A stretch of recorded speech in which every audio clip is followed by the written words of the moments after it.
వర్గాలకు న్యాయం జరగాలి, తెలుగుదేశం పార్టీ అండగా ఉంటుంది. దాన్ని కొంతమంది మాట్లాడుతున్నారు. నాకేం పనని, ఏం తమ్ముళ్ళు నాకు పని లేదా అని మిమ్మల్ని అడుగుతున్నా. ఏమంటారు మీరు? 35 సంవత్సరాలు ఇక్కడున్నా, హైదరాబాద్ లోనే నా రాజకీయ జీవితం ప్రారంభించా. పుట్టింది పార్టీ హైదరాబాద్ లో. అంతేకాదు 10 సంవత్సరాల అపోజిషన్ లో ఉన్నాను, 10 సంవత్సరాలు ముఖ్యమంత్రిగా ఉన్నా, 30 సంవత్సరాలు పార్టీని బిల్డప్ చేశాను. అలాంటి వ్యక్తికి నాకే అధికారం లేదంటే, హైదరాబాద్ ని ప్రపంచ పటంలో పెట్టిన నాకు అధికారం లేదంటే ఎవరికి ఉంది తమ్ముళ్ళు? మీరే ఆలోచించమని మిమ్మల్ని కోరుతున్నా.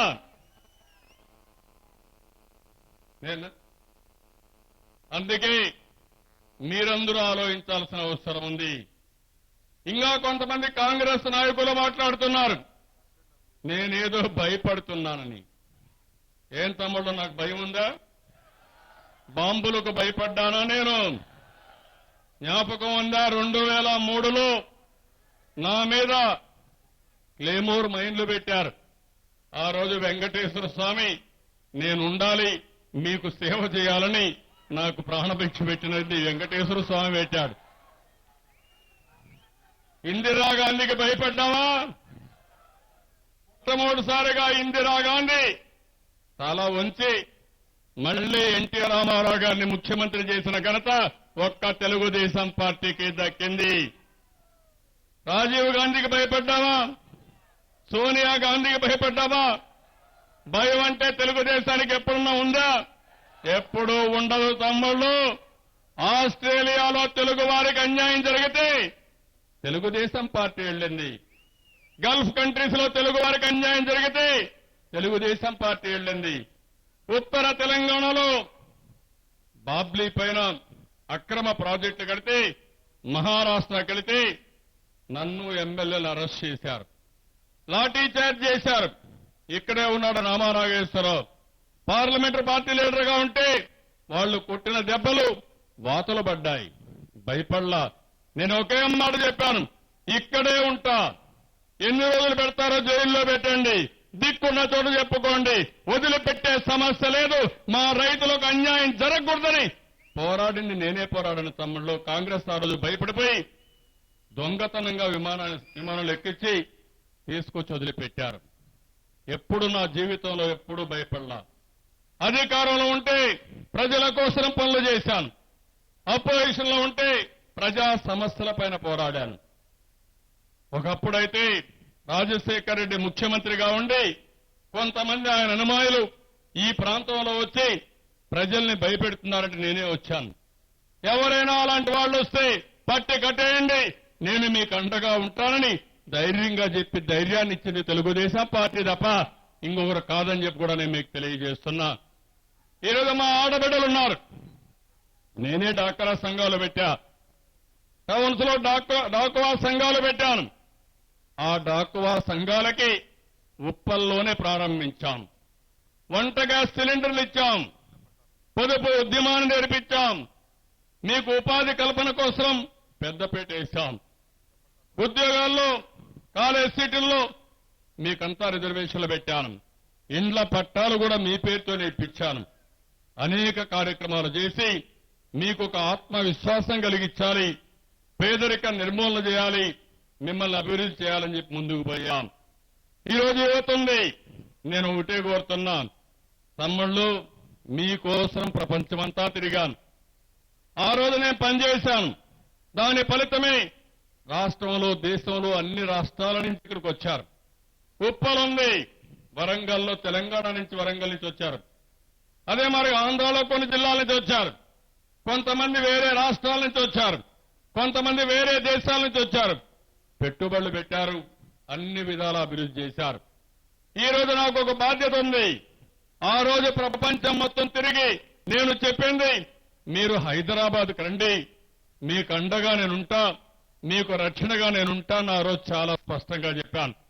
ఇప్పుడు మీకందరికీ హామీ ఇస్తున్నా, మీకు ఎవరికి ఎక్కడ ఇబ్బంది వచ్చినా అర్ధరాత్రి అయినా సరే వచ్చి మిమ్మల్ని కాపాడుకునే బాధ్యత నేను తీసుకుంటానని చెప్పి మీ అందరికీ హామీ ఇస్తున్నాను. మిమ్మల్ని కోరుతున్నా, ఎవరైనా భయపడుతున్నారా తమ్ముళ్ళు అని అడుగుతున్నా. భయం ఉందా అని మిమ్మల్ని అడుగుతున్నా. గట్టిగా చెప్పాల్సిన అవసరం ఉంది. హైదరాబాద్ మహానగరంలో 14 అసెంబ్లీలు గెలిచాం, 2 పార్లమెంట్లు గెలిచాం. 24కు 14 గెలిచామంటే హైదరాబాద్ లో మన బలమెంతో మీరే చూశారు. రేపు కార్పొరేషన్ ఎన్నికల్లో అఖండ మెజార్టీతో గెలిపించవలసిన బాధ్యత మీ మీద ఉంది. దానికి కూడా ఒక చారిత్రక అవసరం. బీజేపీ తెలుగుదేశం కలిసి పోటీ చేస్తున్నాం.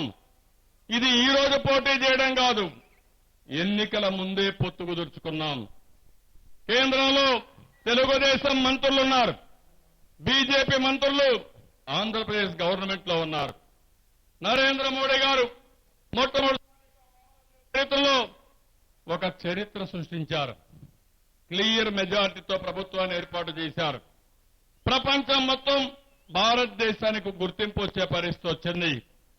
ఈ రోజు ప్రధానమంత్రి గారు చూస్తే మేక్ ఇన్ ఇండియా గాని, స్వచ్ఛ భారత్ గాని, డిజిటల్ ఇండియా గాని, జన్ధన్ గాని, స్మార్ట్ సిటీస్ కాన్సెప్ట్ తీసుకుని పెద్ద ఎత్తున కార్యక్రమాలు చేస్తున్నారు.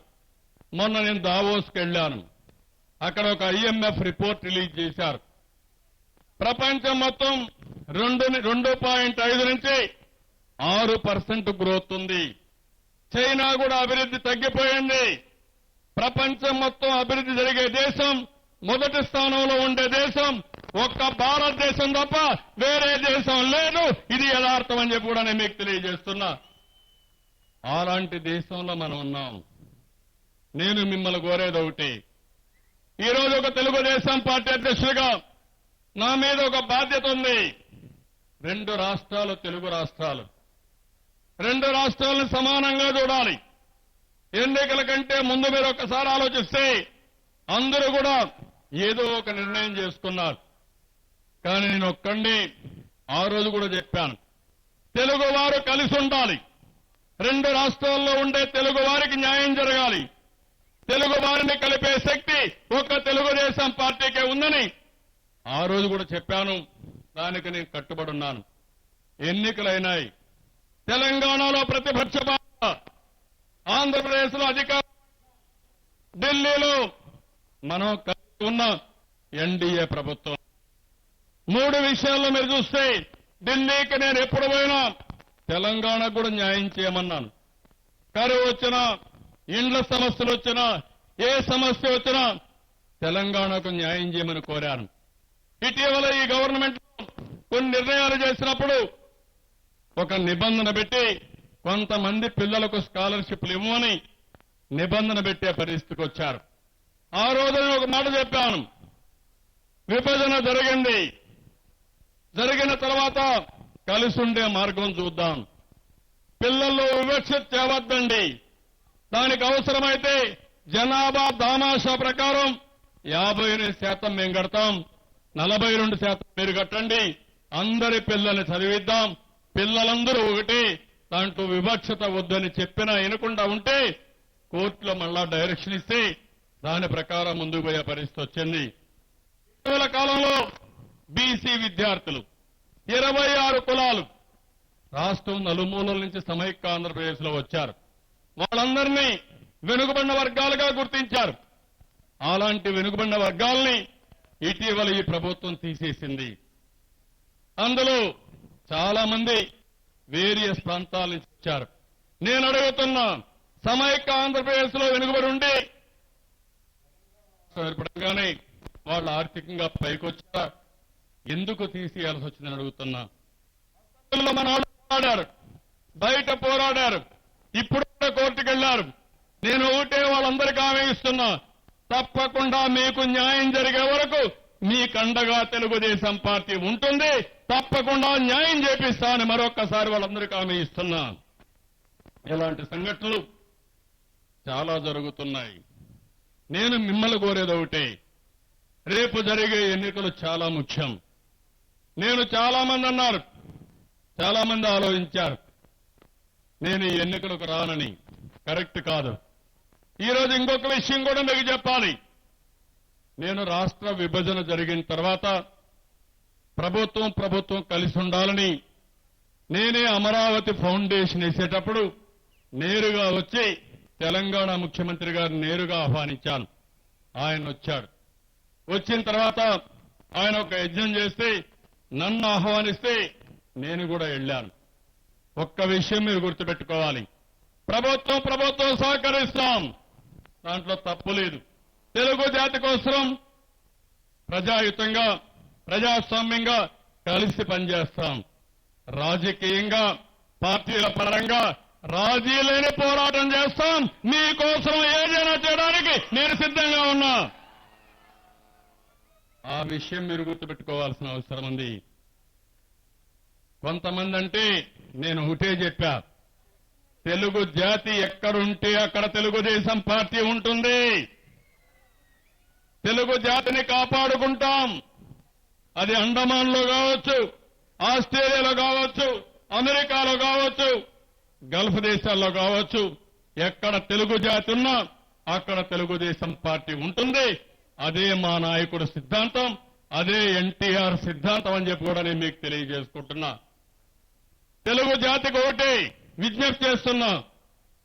తెలుగు జాతికి గుర్తింపు తెచ్చిన వ్యక్తి, ఆత్మ గౌరవాన్ని పెంచిన వ్యక్తి ఎన్టీఆర్. ఎన్టీఆర్ పెట్టిన పార్టీ తెలుగుదేశం పార్టీ. ఈ వారసత్వాన్ని మనం కాపాడుకోవాలి. ఎప్పటికప్పుడు ఇంకా పెంచుకోవాల్సిన అవసరం ఉంది. తెలుగు జాతికి ఎక్కడా ఇబ్బంది లేకుండా భారతదేశంలో ప్రపంచం మొత్తం భారతదేశం వైపు చూస్తా ఉంటే భారతదేశం మొత్తం తెలుగు జాతి వైపు చూసే పరిస్థితి తీసుకొస్తాం. అన్ని రంగాలలో అభివృద్ధి కావాలి. ఇది కావాలంటే ఒక్క తెలుగుదేశం పార్టీ వల్లనే సాధ్యం. తెలుగు జాతిని కలిపే శక్తి తెలుగుదేశం పార్టీకి ఉంది. ఈరోజు కేంద్రంలో మనం కలిసి ఉన్నటువంటి నరేంద్ర మోడీ గారి నాయకత్వం ఉంది. ఇక్కడ అభివృద్ధి కావాలన్నా, ఫండ్స్ రావాలన్నా, ఇంకొక పని కావాలన్నా కేంద్రం కూడా సహకారం అవసరం. ఇవన్నీ తీసుకోవాలంటే మీరు కూడా పూర్తిగా సహకరించాల్సిన అవసరం ఉంది. అందుకే నేను మిమ్మల్ని కోరుతున్నా, రేపు జరిగే ఎన్నికల్లో అప్రమత్తంగా ఉండండి. అజాగ్రత్త వద్దని కూడా విజ్ఞప్తి చేస్తున్నా. మా తమ్ముళ్ల యువతకు ఒకటే కోరుతున్నా, 4 రోజులు నిద్రపోకుండా పనిచేయండి. ఇంటింటికి వెళ్ళండి. ఎవరైతే ఓటర్ ఇక్కడ లేడో అమెరికాలో ఉన్నా, ఆస్ట్రేలియాలో ఉన్నా, వరంగల్లో ఉన్నా, కరీంనగర్లో ఉన్నా, కడకు కృష్ణా జిల్లాలో ఉన్నా, వెస్ట్ గోదావరి జిల్లాలో ఉన్నా ఓటు విలువ చెప్పండి, తీసుకురండి. అందరి దగ్గర ఓటేపించి బీజేపీ తెలుగుదేశం పార్టీ అభ్యర్థులను గెలిపించిన తర్వాతనే విశ్రమించండి. ఇది ఒక చారిత్రక అవసరం. అందుకే మళ్లీ కోరుతున్నాం, ఆ బాధ్యత మీ మీద ఉంది. 14 సీట్లు ఈ యొక్క హైదరాబాద్ లో గెలిపించారు, 2 పార్లమెంటు సీట్లు గెలిపించారు, అదే మరి ఎమ్మెల్సీ గెలిపించారు. మళ్లీ ఈరోజు కార్పొరేటర్లు గెలిపించవలసిన అవసరం మీ మీద ఉంది. ఇక్కడనే మూసీ నది ఉంది, చాలా వరకు కాలుష్యం ఉంది. దాన్ని పూర్తి చేయాల్సిన అవసరం ఉంది. దానికోసం పోరాడతాం. ఇక్కడే ఉస్మానియా యూనివర్సిటీ పైన కొంతమంది ఇండ్లు కావాలని ఎప్పటి నుంచో ఇంటి సమస్య కూడా ఉంది. అలాంటి సమస్యలపైన కూడా 2 పార్టీలు కలిసి పనిచేస్తాం. నేను మిమ్మల్ని అందరినీ మళ్లీ కోరుతున్నా, ఉప్పల్ నియోజకవర్గం తెలుగుదేశం పార్టీకి కంచు కోట. మొన్న ఎంపీ ఎమ్మెల్యే ఎలక్షన్ నిరూపించారు. మళ్లీ 10కి 10 సీట్లు గెలిపిస్తామని గట్టిగా చప్పట్లు కొట్టి హర్షాన్ని ఆమోదం తెలియజేయాలి. ఇద్దరు నాయకత్వాన్ని కూడా కోరుతున్నాం. పట్టుదల కంటే ప్రాక్టికాలిటీ ఇంపార్టెంట్. గెలుపు ముఖ్యం, చారిత్రక అవసరం. అవసరమైతే ఒకరిద్దరిని మన సర్దు